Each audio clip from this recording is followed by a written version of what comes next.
ta'lim sohasida amalga oshirilayotgan islohotlar, yangiliklar va yutuqlarni jamoatchilikka tezkor, aniq va ishonchli yetkazish muhim ahamiyat kasb etmoqda.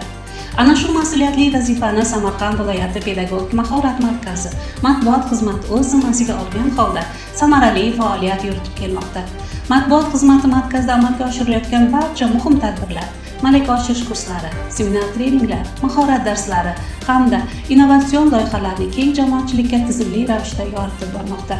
Axborotlar zamonaviy talablarga mos, tezkor va ravon uslubda tayyorlanib, rasmiy veb-sayt, ijtimoiy tarmoqlar hamda ommaviy axborot vositalari orqali muntazam e'lon qilinmoqda. Bu esa markaz faoliyatining ochiqligi va shaffofligini ta'minlashga xizmat qilmoqda. Matbuot xizmati nafaqat axborot tarqatadi, balki markazning ijobiy imijini shakllantirish, pedagoglar mehnatini e'tirof etish, ularning yutuqlarini keng targ'ib qilishda ham muhim o'rin tutadi. Foto va video lavhalar, press-relizlar, maqolalar hamda ijodiy materiallar orqali pedagog mahorat markazining kundalik hayoti jonli va ta'sirchan tarzda aks ettirilmoqda.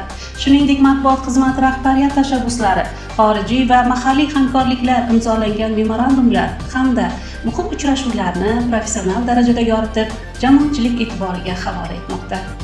Axborot siyosatini to'g'ri yo'lga qo'yish, ijtimoiy tarmoqlarda faol muloqotni yo'lga qo'yish va pedagoglar bilan doimiy aloqani mustahkamlash matbuot xizmatining ustuvor vazifalaridan biridir. Bugun Samarqand viloyat pedagog mahorat markazi matbuot xizmati bu faqat axborot beruvchi emas, balki ta'lim taraqqiyotini targ'ib qiluvchi, ishonchli va mas'uliyatli jamoa hisoblanadi. Ularning izchil mehnati natijasida markaz faoliyati keng jamoatchilikka yanada yaqinlashib, ta'lim sohasidagi ijobiy o'zgarishlar o'z vaqtida yoritilmoqda. Axborot ishonch manbai, ishonch esa taraqqiyot garovidir.